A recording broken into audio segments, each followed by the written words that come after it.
dropped his body, like many of his lovers were thinking, well, we never got a chance to see Baba.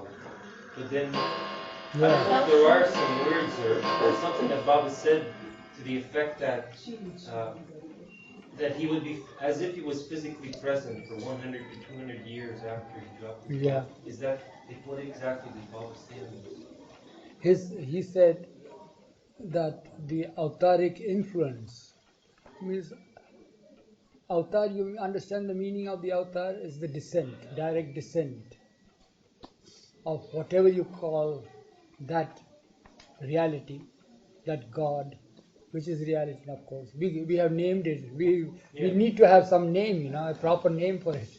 And that's why we call it God. So that direct descent of reality into illusion is what he is, you see. Yeah. So now reality is camouflaged in a human form. Because if reality were to descend in illusion, illusion is shattered. Yeah. But what he needs is illusion has to be there. Illusion needs to be sustained in order that he may draw your attention that this is illusion. I am the reality, you see. And that's how it is. So, whenever he comes in our midst, he comes camouflaged as a human form and all that. So, this coming down, this descent, the influence of this descent, even after he drops his body, lasts for 100 to 200 years, depending upon his next advent. If he were to revisit us again, means re-descend, the descent should be repeated again in 700 years, then the influence lasts for about 100 years and a little over. If he were to again descend in our midst after 1400 years and little more, then it will be 200 years and little more. But what happened, he told us that this time, the next visitation will be in 700 years' time.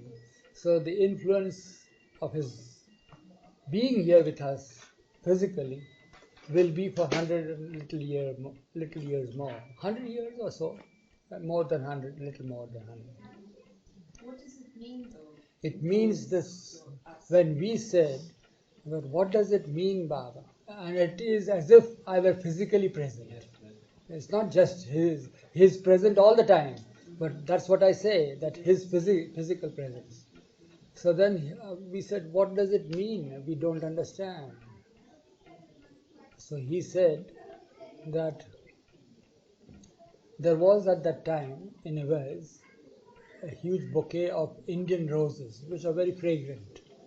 We have good roses which has fragrance. I don't know whether you all have roses with fragrance. Some do. Some do. Yeah. So there are pink roses, very fragrant. So they were here. The whole room is charged with the fragrance of roses. Baba loved roses. Anybody would love a rose of that color, which is known as the Persian rose. It's of the color of your shirt, blouse. So it was there. So Baba says, here, it's a bouquet of roses here. Any stranger who pays a visit over here, immediately first thing, more than the presence of Baba, he'll get the fragrance, you see. And he'll turn his head here and there to find out where is the source of this fragrance. And here, oh, that's the roses are there. Oh, that's understood, yeah. Naturally, he accepts the fact that the fragrance is because of the roses. Now what happens is that the roses naturally wilt after some days. So you can't keep wilted roses over here. So it happens like that the bouquet is put somewhere else, you see, thrown out. And you just then somebody enters the room and says, what's this? There's a fragrance of roses here. But there are no roses here. What's that? So it's like that. So if a rose can permeate its fragrance for some time after it has been, it's no longer there at its place, how much more so when the reality descends into illusion.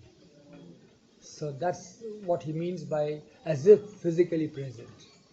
That that influence is so great there at that time that you feel him, you see him, you can see him. Even any time after that you can see him. But this is the season where you can, if you really want to see him and you really long to see him, you can see him, you can feel him. Yeah. Love wells through within and so forth.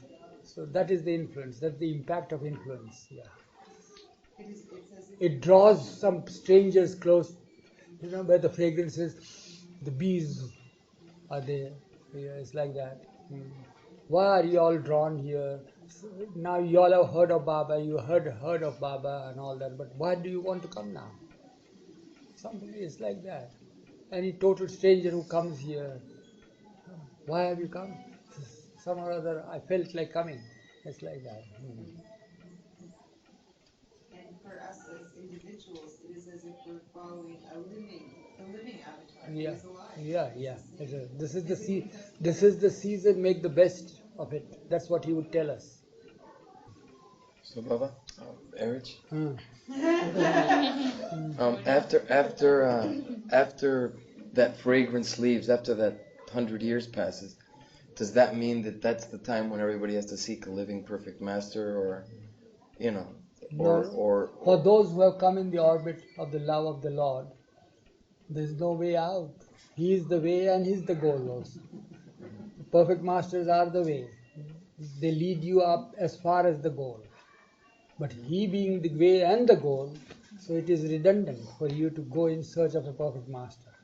For those who are in the orbit of the love of the Lord, perfect masters will come to you. Yeah. And will tell you that there is no need to go out in search of truth. You have it. Now realize it. Yeah. That is one thing great. How blessed we are, we do not know. We means all of us here. Because we have not only heard His name, but He has given us a spark of His love. We have heard of so many things that He did. We hear of His love for us. We hear of the love of His loved ones, and so forth. It's a great boon, it's a great blessing, it's a great coming to Him. Yeah, it's like that. And that helps you to get closer and closer to Him. Time and again, people who have had the taste of His physical presence, whether it be Jesus, or whether it be Buddha, or Ram, or Krishna, or Meher Baba, or Muhammad, or anybody, means the Advent, that is His presence, they will not want to get realized or liberated or anything. If you ask them what they want, it's just the boon to come again and again to be with Him. Yeah. So that is the difference. Go and seek the perfect master and get out of this orbit, you see. But for those who had the taste of that love, will not want anything except that. That is the difference. So it is redundant to seek a perfect master after having come to him. That's what he said. Or even to seek the path, because there is no path.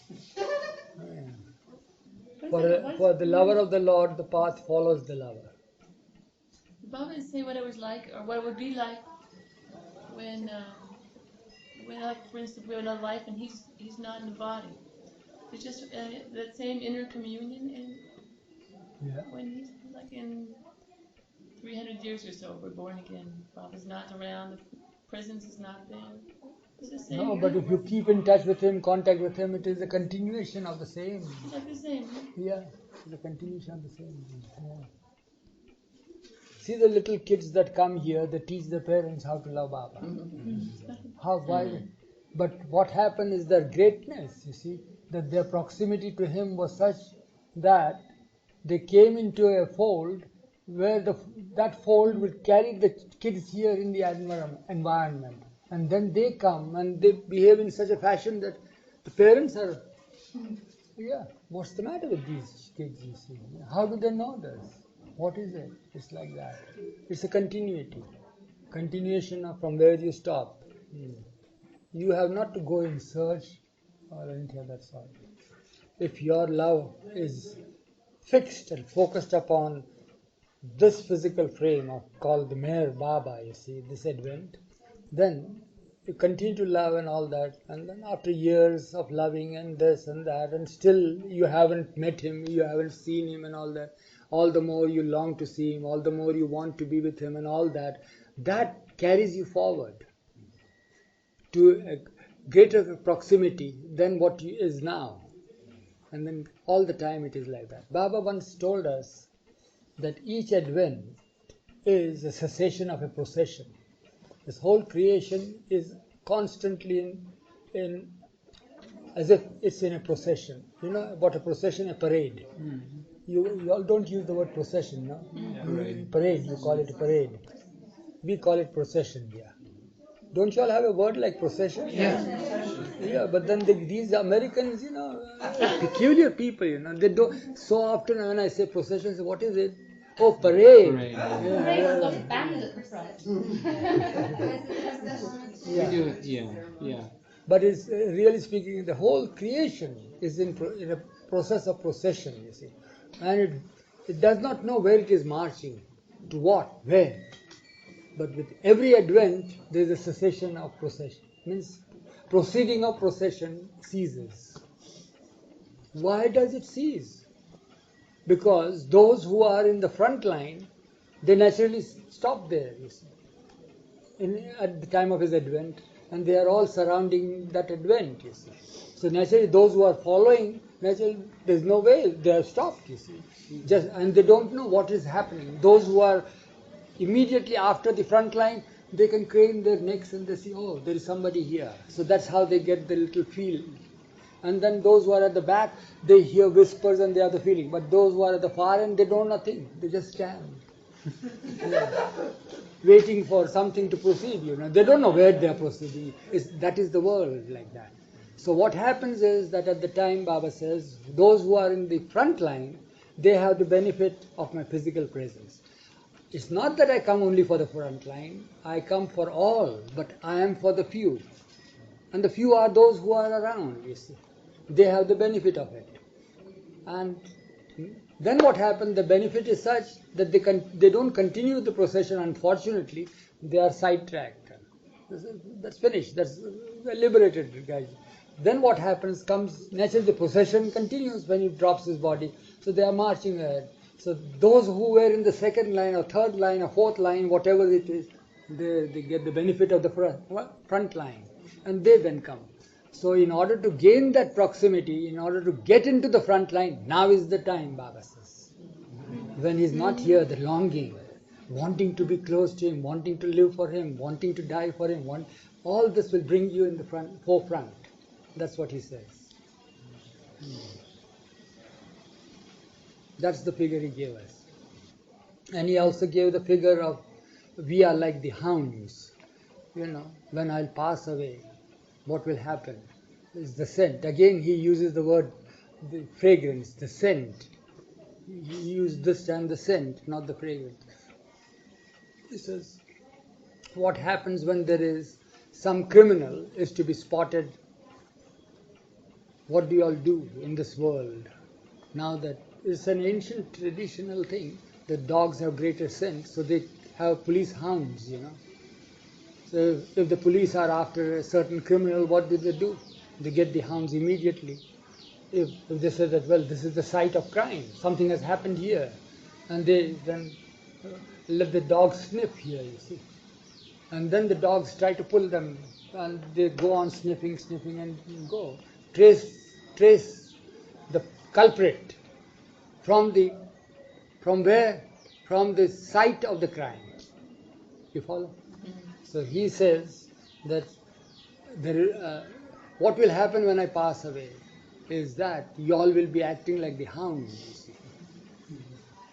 Because you'll come at the site where I had lived, where I had been, at the different centers and all that, where my scent is present there, you see. And then you all will come and sniff. And then with that, you'll continue to try to follow me where I am, you see. And if by perchance, if there is a lot of rain, or if something happens there and you lose track of the scent, then what happens with the hound dogs? The hounds are brought again for taking another sniff. Again they will go, you see. That's how it is. So that's why you have to come again and again, sniff and then go and trace him out. Because I says, I am the greatest criminal. I am the one who is known as the stealer of hearts, you see. Yeah, I've committed a crime. I've stolen your heart. And you have to come here to trace me out. That's the reason why it's most important to have places of pilgrimage, where he had stayed, where he had long dilly-dallied, or lived, or where his body is buried. These are great places. Yeah. That's why it is important. Why do people in the world, all of them, say India is traditionally known as, some they have got that fad of spirituality and all that, therefore there is pilgrimage, you see. But there in Middle East is there, in Rome it is there, everywhere is there, people go for pilgrimage. Why is it so important? It's just to get the sniff and trace him back again.